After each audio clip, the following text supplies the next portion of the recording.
Okay, so good afternoon, everyone. Today we'll be starting sets and relations and not starting basically trying to solve some questions over the same. So let's see start करते हैं first question से. First question दे रखा है. और just yeah. Question one says R be the relation and defined by this. Then find the domain of R. So basically here domain could be real, right? See, if we define it as y is equals to 8 minus x by 2. Then I again for x going to minus infinity to infinity, यहाँ पे हमारा y भी minus infinity to infinity जा सकता है, right? So the domain and range both are infinity. Let us check because I think we are not provided with answers here. So थोड़ा सा problematic हो सकता है, एक बार check करते रुको.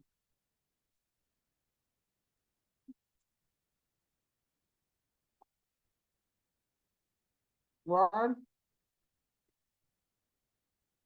and the solution for this? Just give me a minute. Acha, n belongs to natural numbers is what they're trying to say. Okay. So just give me a minute, guys. If I could get in better solutions. Till then, if you could just see this, I'll be back. Just give me a minute.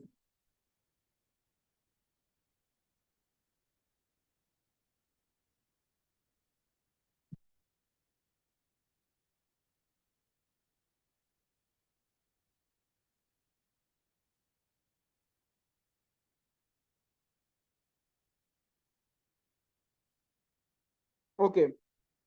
So it is what it is, the formula. Okay. So what I'll try to do is I'll try to insert the printout again, but from a certain page probably. Just give me a minute.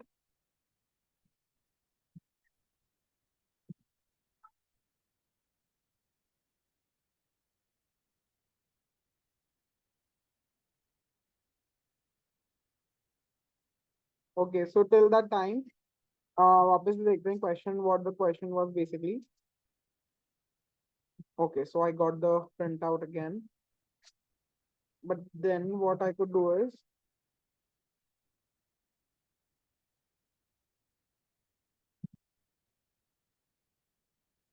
okay, so it doesn't help. So let us see. ऐसे ही करते हैं अपन solution बार बार देख लेंगे. थोड़ा scroll down करना पड़ेगा but ठीक है. देखो तो इसमें क्या और दे रखा है हमें. वो दे रखा है y is equals to 8 minus x by 2 and they both belong to natural number, right? N is a natural number. Things to remember, it is natural number and natural numbers are from 1 to infinity. तो अगर हम 1 रखते हैं तो हमें क्या मिलता है? अगर दोनों नेचुरल नंबर होने चाहिए तो 8 minus 1 by 2 is not a natural number. For x is equals to 2, we get a natural number that is 3. So हमें एक मिल जाता है. So ये राइट है, हम 2 ले सकते हैं. उसके बाद 4 ले सकते हैं, 4 भी ले सकते हैं, 6 ले सकते हैं, 6 भी ले सकते हैं, 8 ले सकते हैं, 8 नहीं ले सकते क्योंकि 8 पे 0 हो जाएगा and 0 is not a part of natural number. Natural number का जो हमारा होता है रेंज वो होता है 1 2 3 से लेकर इन्फिनिटी क्लोज ब्रैकेट. तो हमारे पास क्या बन के आता है 2 4 6. ठीक. नेक्स्ट क्वेश्चन देखते हैं. एक काम करते हैं, हम पांच पांच क्वेश्चन करते हैं और पांच पांच क्वेश्चन का आंसर लिख लेते हैं और फिर चेक कर लेना अगर वो सही की गलत है. अगर गलत होता है तो will try to redo it और सही होता है तो विल मूव ऑन. ठीक है. अब सेकंड क्वेश्चन करते हैं. R is the relation from 11 12 13 to 8 10 12 defined by this. Find the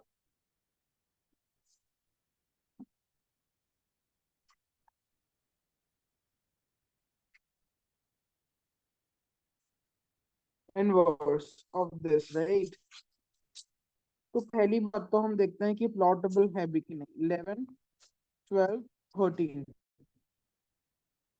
तो 11 में से 3 गए 8, 11 में से 3 12 में से 3 गए 9 और 13 में से 3 गए 10, राइट?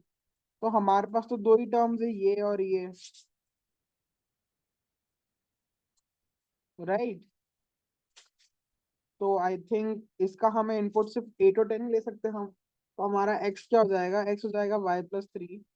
x हमारा y हमारे पास 8 है और 10 है। तो आई थिंक 11 और 12 भी आएंगे डोमेन्स में, तो ये दो दो पे ही होगा। एक बार हम चेक कर लेते हैं, बेटर। जो मैं पहले बोल रहा था 5-5 वाला, I don't think I will be able to do that because I will be really curious to know my answers, and that is bad, I know. तो ये सही है, हमने 8 और 11 लिया, और 10 और 13 आंसर आएगा हमारा, जो कि हमने सॉल्व भी किया, राइट। 8 और 11 लिया, नहीं, wait a minute, what they have done.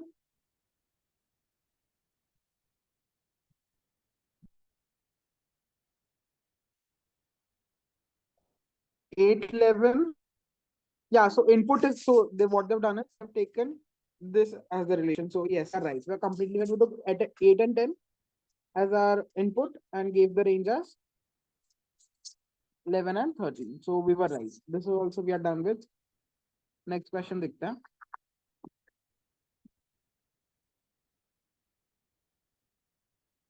हमें लिखा है let A be the set of all students of boys school. Let R be the relation in set A given by R is equals to A comma B for A cross A is A a sister of B। यानी कि हमारे पास एक domain define कर दिया उनने, A cross A का एक domain है, और हमें से वो चीजें लेनी है जो A और B वो लेने हैं जब A is a sister of B. So can we say that the relation R is a empty relation? Yes. How can we say R is an empty relation? Because हमारे domain में A और A है, और हमें पता है कि A is a set of all students in a boys school. तो अगर सब बॉयज स्कूल हैं, तो यहाँ की जो इस सेट के जो हमारे पास एलिमेंट्स होंगे वो सारे बॉयज होंगे, और यहाँ पे भी बॉयज होंगे। तो हमारे पास कोई सिस्टर नहीं हो सकता, राइट। यानी कि एक एम्प्टी सेट होगा। अब देखते हैं नेक्स्ट क्वेश्चन को। What we have, let A 1, 2 and B 1, 3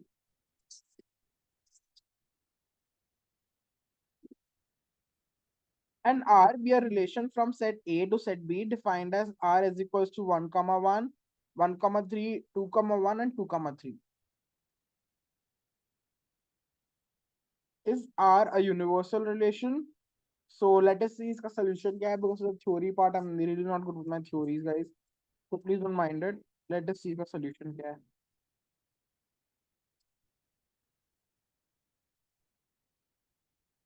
Fourth question. So okay, हमें दे रखा है A और B,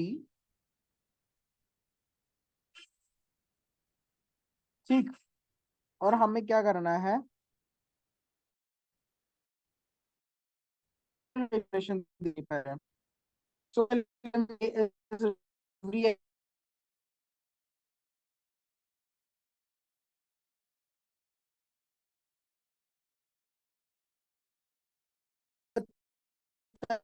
solution निकल रहा है, देखो एक बार एक्सप्लेन कर देते हैं इसको अच्छे से। सो व्हाट वी हैव, यहाँ पे 1, 2 है और 1, 3 है। 1, 1 का एक रिलेशन है 1, 3 का एक रिलेशन है 2, 1 का एक रिलेशन है 2, 3 का रिलेशन है। तो एक यूनिवर्सल है, हर एक चीज का हर किसी के साथ एक रिलेशन है, right. Now moving back to the next question, we have let R be the relation in the set of natural numbers n defined by R is equals to A comma B.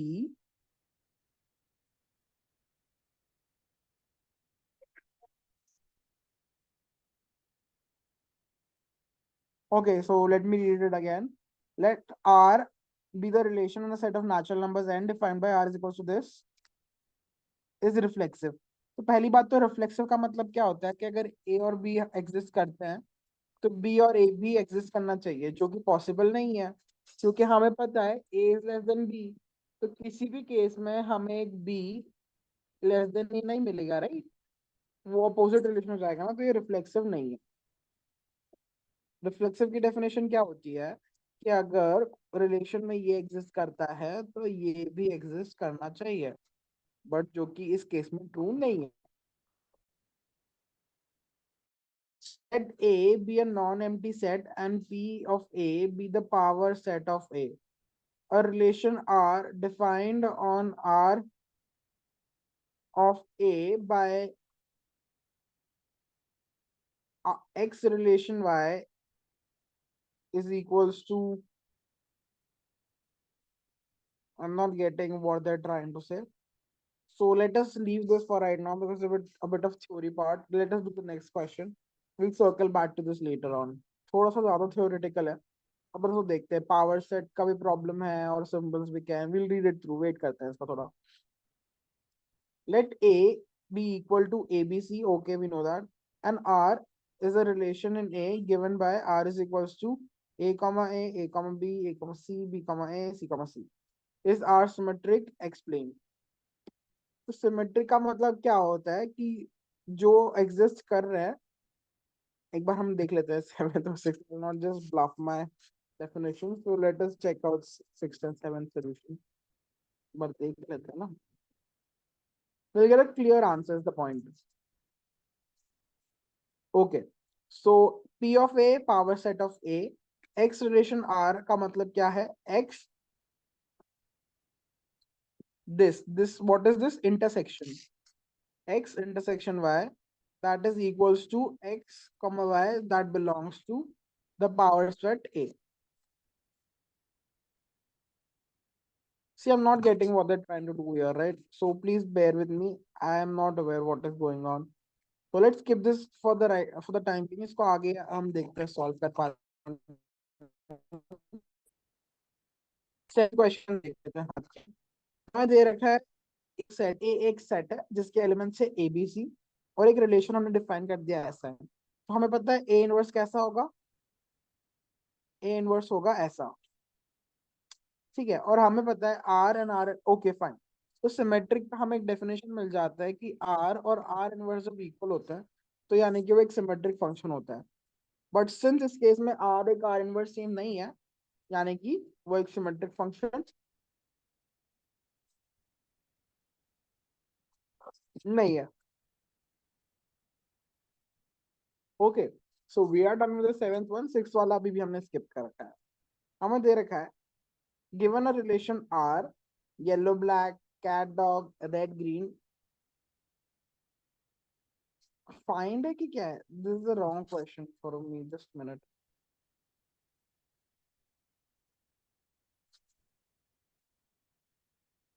Okay, so red yellow.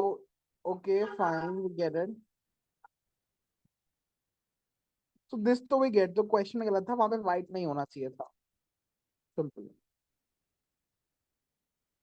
We were going in the right direction. देखो अगर fine आना चाहिए, यहाँ पे white नहीं आएगा. Fine, तो fine क्या हो जाएगा? Black yellow,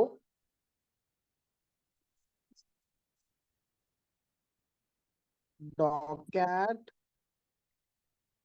green, red.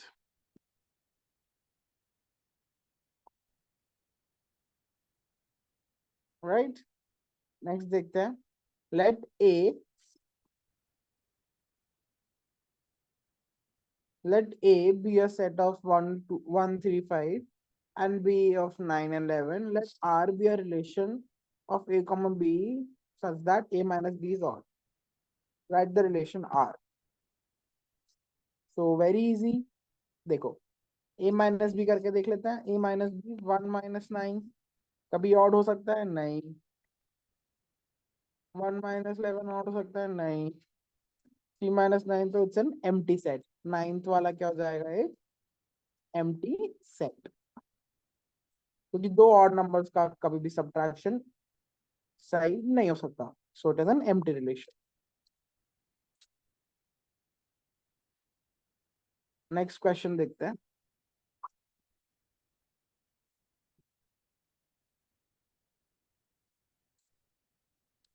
Let A be a set of ABC and the relation R in the set A be given by R is equals to AC and CA. Yes the relation is symmetric. Symmetric क्यों है? Are inverse देख लेते हैं calculate करके। Are inverse हो जाएगा C comma ए और ए comma सी, और इसका मतलब क्या है? R is equal to R inverse, मतलब एक फंक्शन सिमेट्रिक फंक्शन।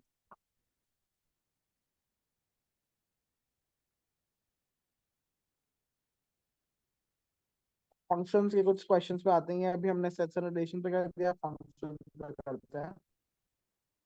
तो हमें एफ ऑफ एक्स डिफाइन कर रखा है 2 tan x प्लस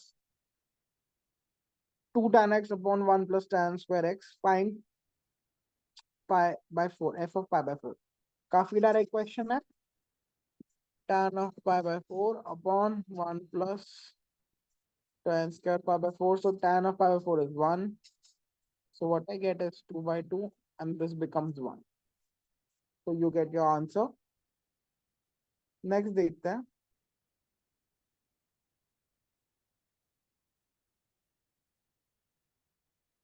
हमें दे रखा है if f of x is equals to modulus of x upon x,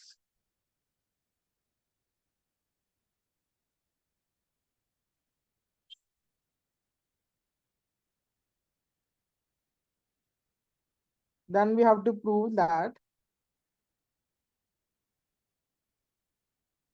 देखते हैं, इसको हम पहले रेस करते हैं। चलो, तो अल्फा अल्फा हो जाएगा ये माइनस, ये हम निकालना है, इज इक्वल टू 2। तो ठीक है, दो केस लेके चलते हैं। अगर हमारा अल्फा पॉजिटिव है या तो हमारा अल्फा नेगेटिव है। For alpha being positive, alpha by alpha minus minus of alpha by alpha commode, सो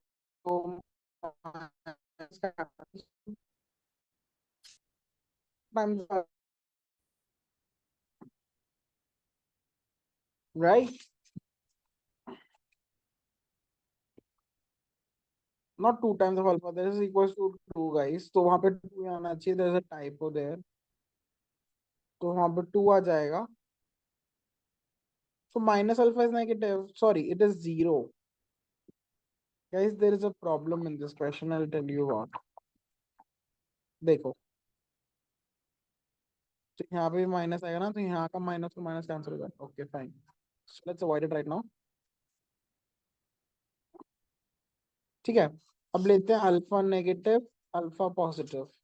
पहले अल्फा पॉजिटिव पे तो जाएगा 1, cancel, and alpha is positive तो माइनस अल्फा नेगेटिव, और माइनस अल्फा नेगेटिव का अल्फा ही बचेगा, right. तो देखो, जैसे कि -2 है, अल्फा अगर नेगेटिव है,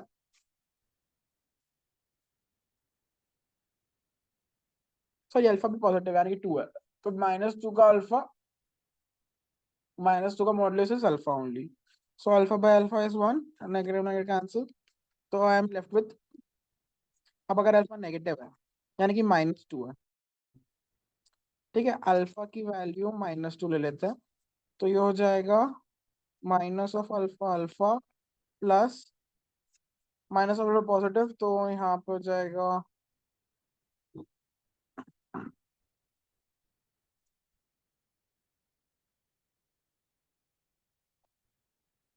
यहाँ पर जाएगा माइनस अल्फा बाय अल्फा का मॉडुलस, तो ये हमेशा 2 है। तो आप डायरेक्ट सॉल्व करके देख सकते हो, एक नंबर रख सकते हो नेगेटिव और पॉजिटिव, तो सबको आंसर्स मिल जाएंगे,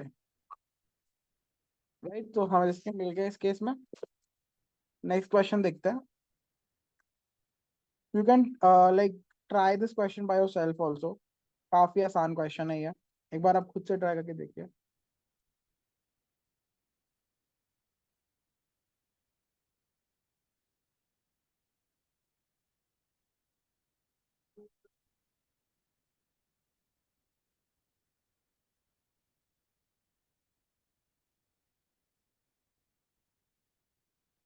ओके, तो अगर आपने ट्राई किया हो, इसको अभी ब्रूट फोर्स से ट्राई करो, मतलब डायरेक्ट जो क्वेश्चन कह रहा है उसको सॉल्व करने की क्वेश्चन क्वेश्चन ट्राई कर सकते हो आप, मतलब कोशिश कर सकते हो।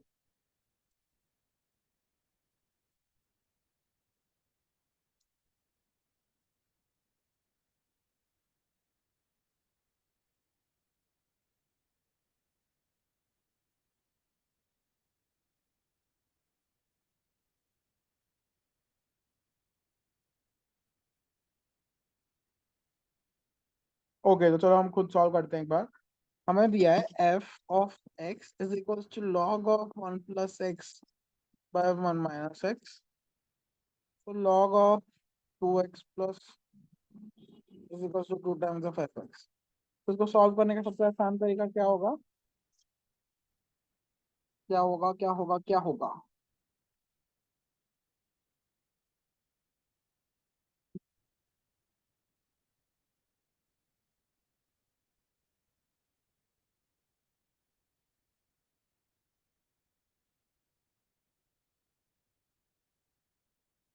हम x को लिख देते हैं साइन स्क्वायर, x को ले लेते हैं sine theta just for the time be और सॉल्व कर देते हैं।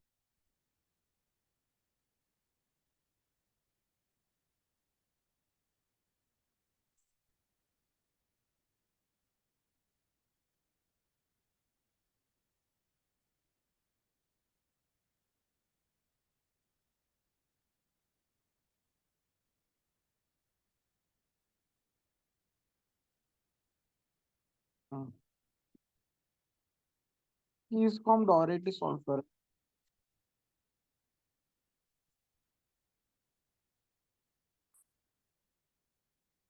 डायरेक्ट ट्राई करिए, उसके बाद डायरेक्ट ट्राई करते हैं। रुको, सीधा नहीं लेते हैं, डायरेक्ट ट्राई करते हैं। देखो 2x plus 1 plus x square क्या बन जाएगा? लॉग ऑफ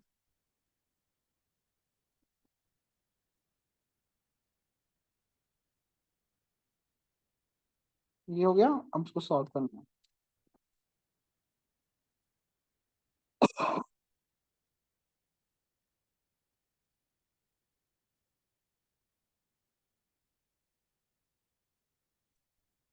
तो we get a modulus out, तो ये 2 टाइम्स ऑफ ये तो बहुत डायरेक्ट सॉल्व करना है क्वेश्चन का। Nothing out of the box, very easy. Direct आप वैल्यू पुट करो और you will get your answer. चलो नेक्स्ट क्वेश्चन करते हैं।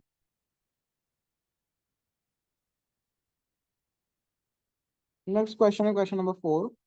Find the domain of the function F of x. Okay, तो डोमेन फाइंड करनी है हमें। X square plus 2x plus 1 minus 8x plus 12। ये हो जाएगा एक्स प्लस 1 का होल स्क्वायर और ये बच जाएगा एक्स स्क्वायर।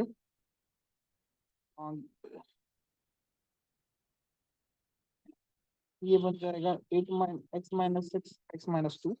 तो x can not be equal to 6 और 2, उसके अलावा सब हो सकता है।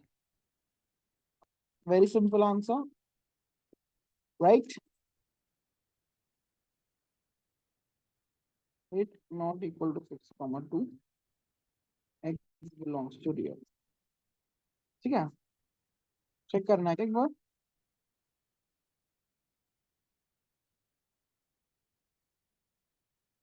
Yes, -2 -6, my bad. प्लस का साइन था क्या सब जगह? नहीं, माइनस साइन तो it has to be minus not plus. How are they solving this?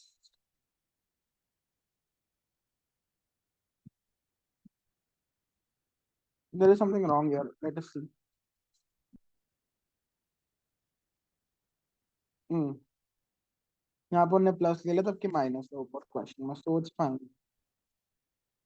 Do not have to worry, we are right.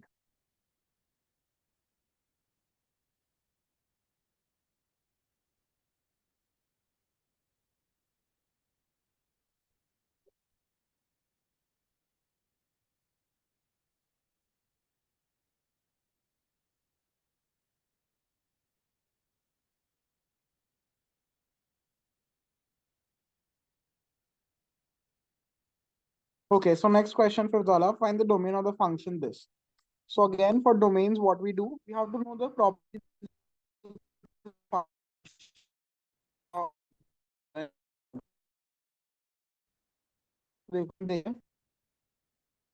Log of x cannot be equal to 1.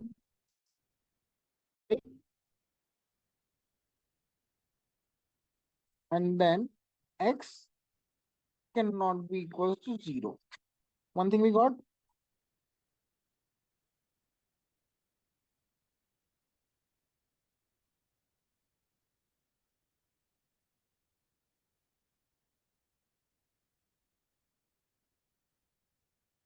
उसके अलावा हम देखें 1 minus x has to be positive always, so x has to be less than 1. Bus and x plus 2 has to be greater than 0, so x has to be greater than minus 2. So x belongs to less than minus 1, greater than 0, and x cannot be equal to 0. This is what our domain becomes. Check कर लेते हैं एक बार. -2 to 1 without 0.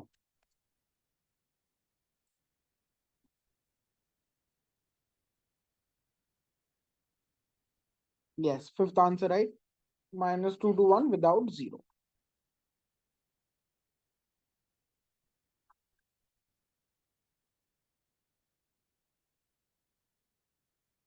तो next question पे आते हैं. इसको race कर देता हूँ.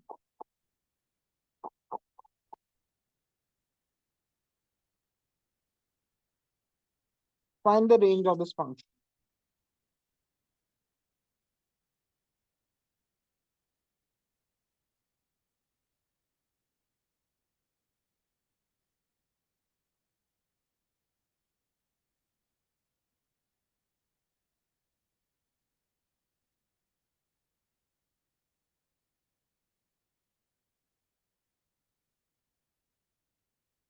ओके, अगर रेंज देखना है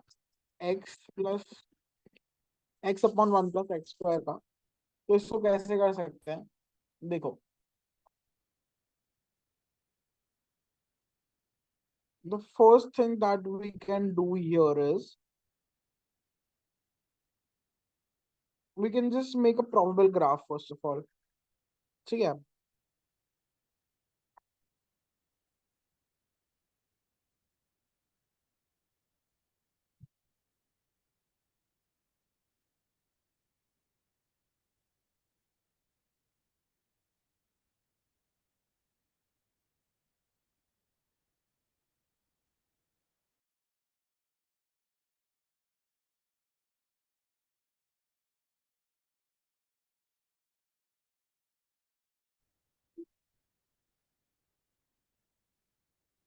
okay, so I was thinking about the solution. तो देखो, इसको एक तरीका करने का हो सकता है. डोमेन देख लेते हैं कि डोमेन हमारी रियल है और ये हमेशा पॉजिटिव रहेगा.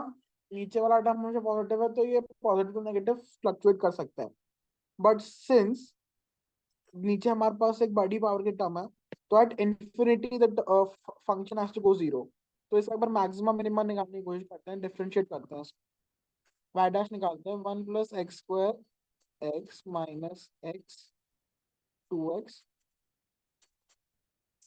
Whole square. इसको अगर जीरो पुट करूंगा तो 1 plus x square should be equal to 2x square. 1 is equal to x square, तो एक्स जाता है +-1. ठीक है, तो +-1 पे मैक्सिमम मिनिमम हमारा रिलाई करेगा.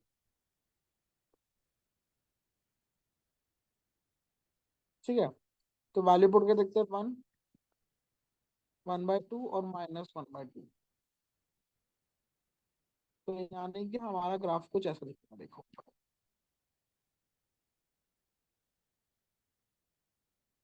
ठीक है, ऐसा कुछ ग्राफ दिखेगा हमारा.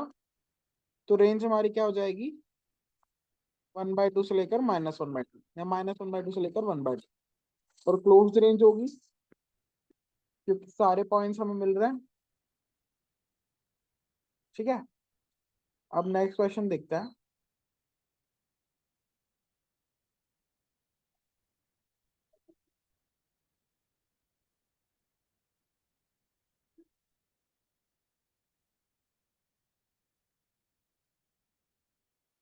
In and the range of the function this. तो ठीक है, हमें पता है कि x रियल को बिलोंग करता है. हमें डोमेन ऑलरेडी डिफाइन करके दिया उन्होंने. हमें सिर्फ रेंज निकालनी है. Domain is already defined. They have said that x belongs to R and x is not equal to +-1, and that is the domain. I'm not talking about the range. तो देखते हैं.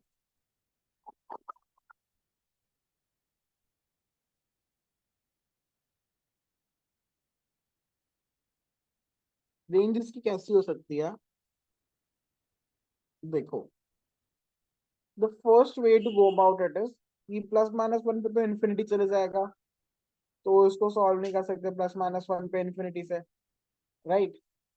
तो इसको हम कैसे कर सकते हैं, एक जीरो लेके दे सकते हैं और इन्फिनिटी लेके देखते हैं. So at zero we get one, and at infinity we get minus infinity, and at positive infinity we also get minus infinity. Sorry, we get zero. What am I saying, guys? I'm really sorry. तो देखो, इसको पहले एक बार differentiate करके देते हैं. Differentiate करके क्या आता है, हमें दे रखा है वन माइनस एक्स स्क्वायर की पावर, सॉरी,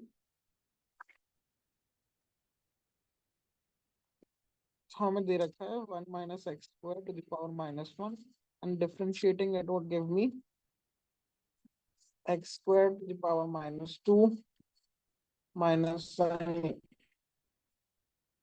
आगे, and then minus 2x, so this and this gets cancelled. अब इसको जीरो पुट करूंगा तो मेरे पास दो चीजें आएंगी.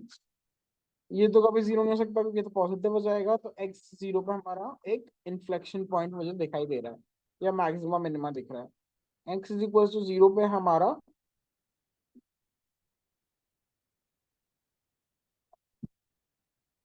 मैक्सिमा है. कैसे देखेंगे इसको, two x one minus x square का whole square is equal to zero put किया मैंने. अब मैं इसको अगर वापस से डिफरेंशिएट करूं तो मेरा जो होगा नेगेटिव टर्म आएगा जीरो पे, तो it is a maxima here. तो अपन देखते हैं, at infinity I am getting a negative zero. तो कभी नेगेटिव जाएगा ये फोर पे, four one minus four negative, हाँ तो नेगेटिव जा सकता है ये वन से सारे बड़े टर्म्स पे नेगेटिव जाएगा, और वन से सारे छोटे टर्म्स पे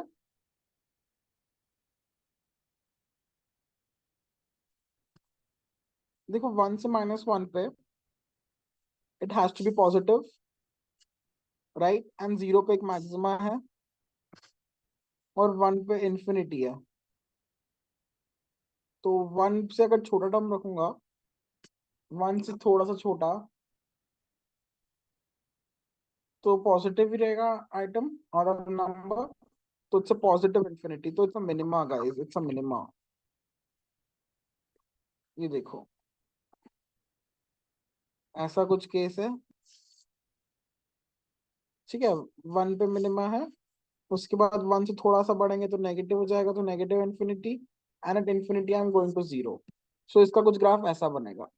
ठीक है, देखा थोड़ा टाइम लग गया ग्राफ प्लॉट करने में, but it could give me a really good idea. तो इसकी डोमेन सही है और रेंज इसकी क्या है, रियल रेंज है. बस यहाँ पे पॉजिटिव इन्फिनिटी जा रहा है, यहाँ पे नेगेटिव इन्फिनिटी जा रहा है, तो it's real range. Seven question का आंसर देखता है.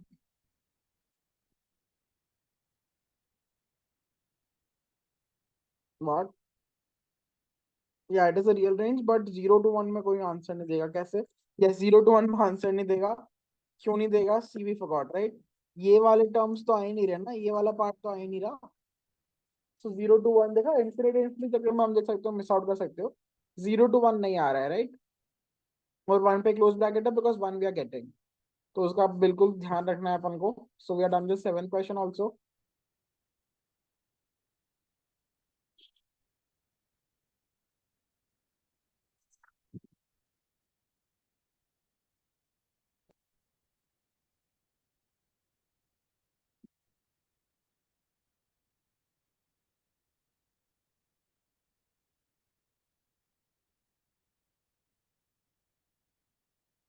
ओके, सो समझ आ गया होगा आपका क्वेश्चन. हम नेक्स्ट पे चलते हैं. हमें दे रखा है find the range and domain. तो डोमेन तो रियल है, किसी भी ट्रिग्नोमेट्रिक फंक्शन का डोमेन रियल होता है, आपको पता होगा, एंड स्पेशली साइन का. ट्रिग्नोमेट्रिक फंक्शन में कुछ में प्रॉब्लम आती है जब वो इन्फिनिटी पे जाते हैं, जब वो डोमेन से हटा देते हैं inputs, but usually in the case of sine and cos the range the domain is real. अगर हम रेंज की बात करें तो सबसे पहले हम रेंज ऑफ साइन की देखनी पड़ेगी. तो साइन की हमारी रेंज क्या होती है, माइनस वन टू वन. तो दिस वुड, इसका हम ग्राफ बना लेते हैं. देखो, अगर हम इसका ग्राफ बनाए वन माइनस टू एक्स का, तो मुझे क्या मिलेगा, टू पे कभी जा ही नहीं रहा है, राइट. तो जीरो पे I get half, and at one I am getting one, and at minus one I am getting one by three. So it is somewhat like this. और ऐसा कुछ स्लोप हो सकता है इसका, ऐसा कुछ. ठीक है, तो साइन के लिए भी ऐसे ही होगा applicable accurately. because sin is also floating from -1 to 1, right? तो इसकी डोमेन क्या हो जाएगी, और सॉरी रेंज क्या हो जाएगी, 1/3 से लेकर 1।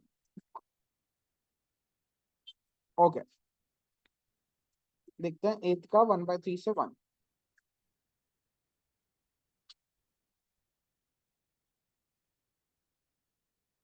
ठीक है, we are right. Next question देखते हैं।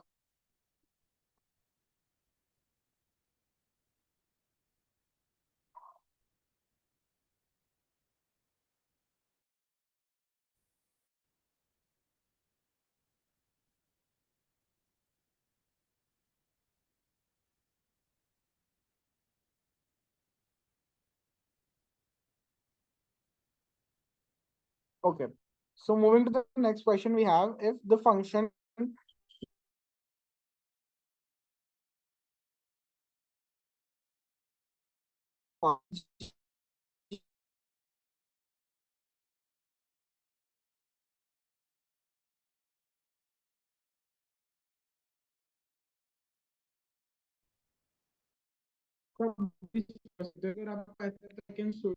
you can read the solution by yourself and I'll give you a minute to read it through।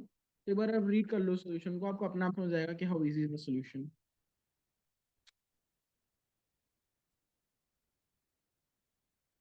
तो या this is the solution, I will be back in a minute.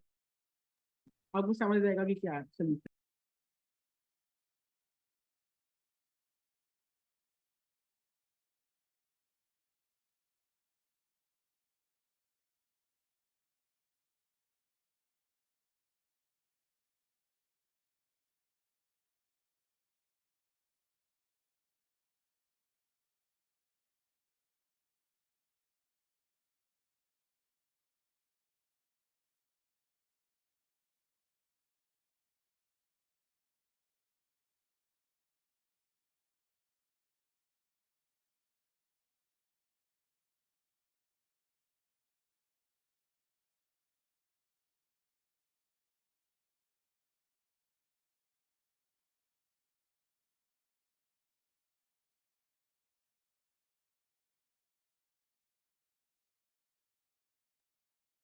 Okay, so if you have read the solution, it's very easy, nothing out of the box।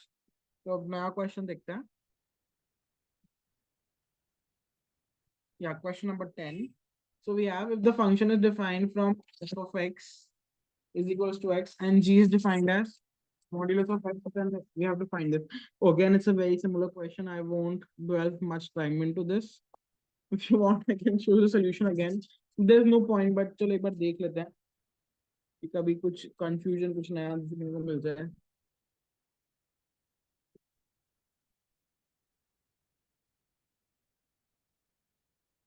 Very easy। C modulus का मैंने आपको पहले बताया होगा, modulus का function कब भी आता है, तो one thing that you can do is you can break it in like two parts, like एक जीरो के पहले और एक जीरो के बाद, तो इसको सॉल्व करना बहुत आसान होता है।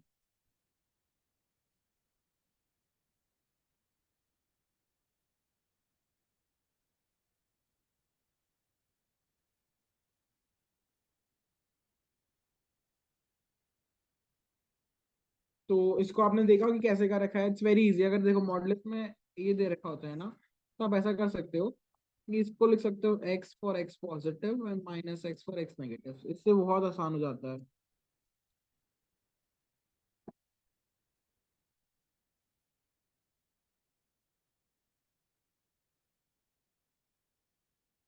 ठीक है, नेक्स्ट क्वेश्चन का देखते हैं आप।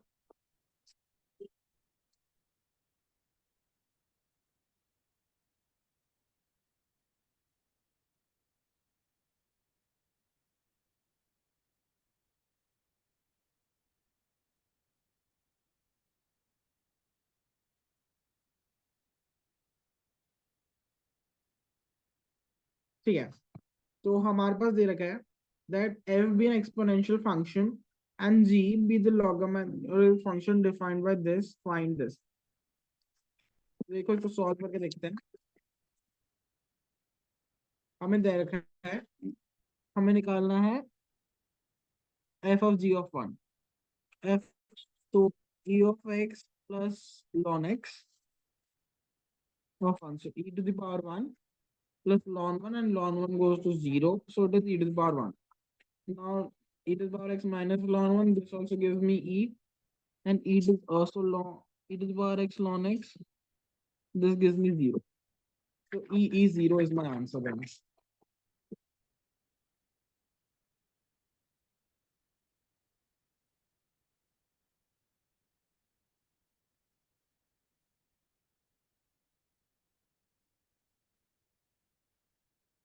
E 0, let's check.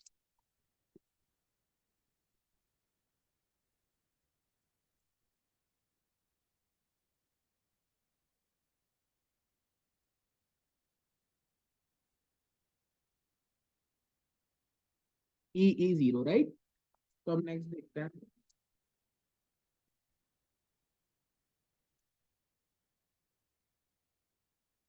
12th question. If f of x is given by this and x denotes the integral part of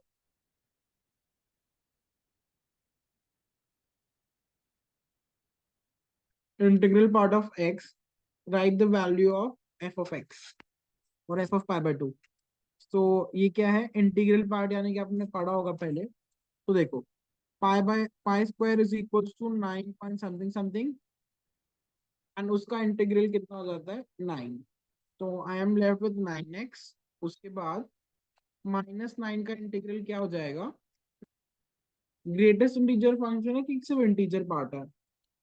तो अगर इंटीग्रल पार्ट दे रखा है तो माइनस का भी इंटीग्रल पार्ट से -9 होगा. सब एक बार सोल्यूशन चेक कर लेते हैं, क्योंकि हमें समझ पड़ जाएगा कि what the definition of integral is.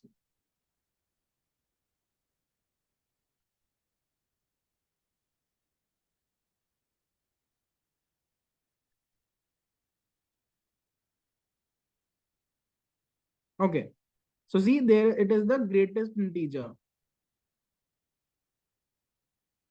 So we got this value, right? It is different and not the.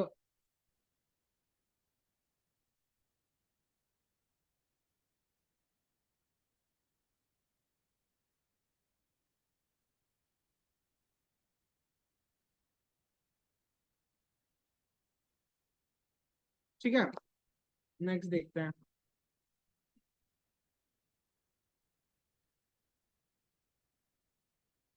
मतलब नेक्स्ट में क्या है, इसमें यहाँ पे देख सकते हैं cos of -x -9x plus, sorry, +9x, and then we have cos of -10x, and minus of cos of -x is cos x, so cos of 9x plus cos of 10x is my answer. And I put the pi by 2 here. So cos of odd pi by 2 is basically, what is it? This is a minus sign, right? No, there's a plus sign. Plus cos of 5 pi. So you know the values, right? You can put the values and solve. Next question देखते हैं. 13th question.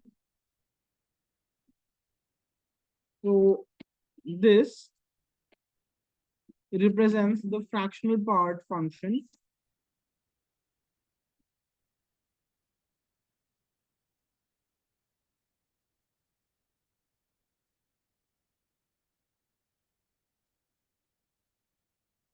Fractional part function, यानी कि हमें जैसे कि अगर हमें दे रखा है 9.1, तो उसका फ्रैक्शनल पार्ट निकालना है.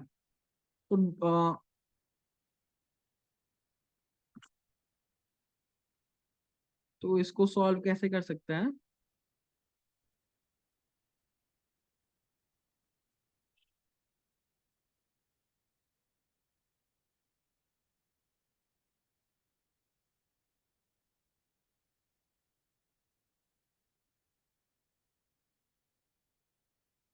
इसको हम कैसे कर सकते हैं.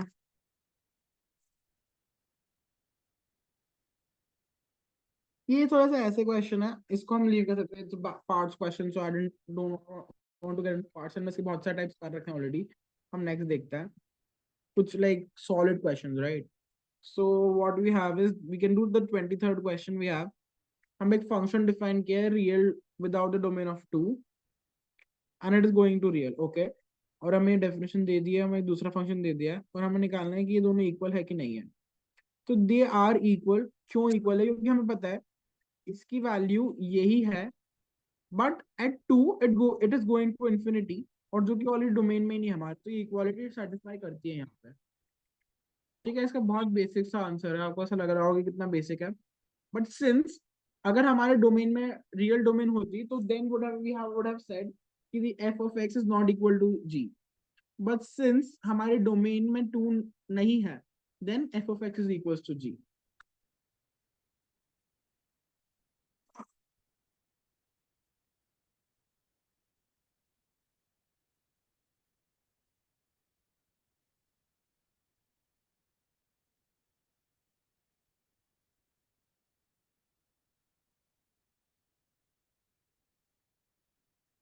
ठीक है, नेक्स्ट देखते हैं। f of x दे रखा है हमें,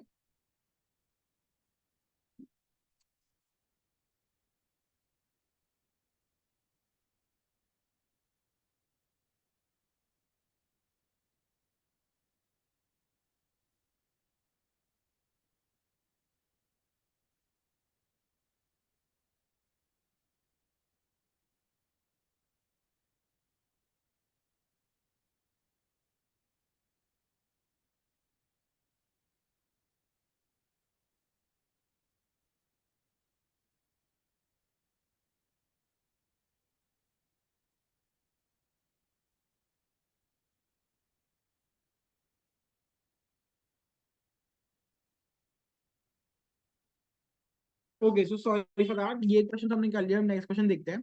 हमें दे रखा है f of x 1, 1, 2, 3, 0, -1, -1, -3 be a linear function from z to z, z to z मतलब इंटीजर रेंज, एंड देन हमारा g of x सही है, तो हमें फाइंड करना है। तो हम इसको कैसे कर सकते हैं?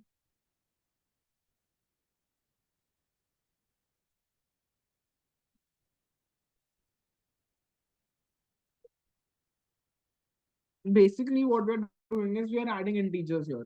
एक बार देखते हैं how is formally done the solution.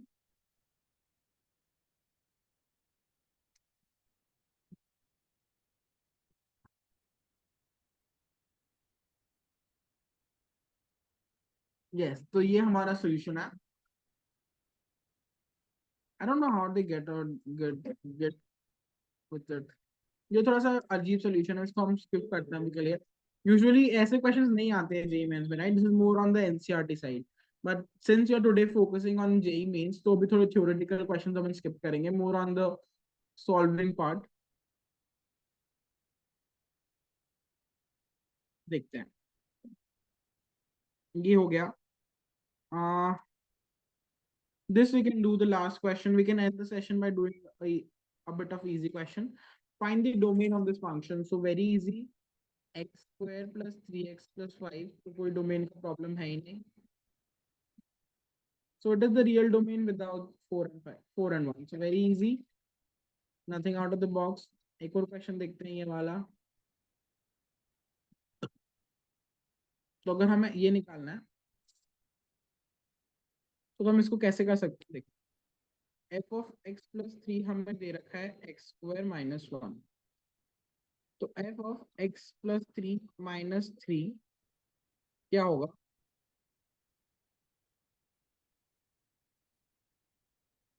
तो let me do one thing here. देखो, इसको हम कैसे कर सकते हैं?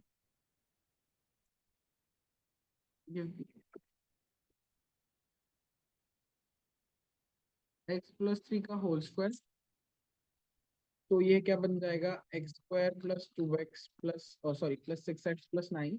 ठीक है, तो अब मुझे यहाँ से हटाना है 6x, राइट?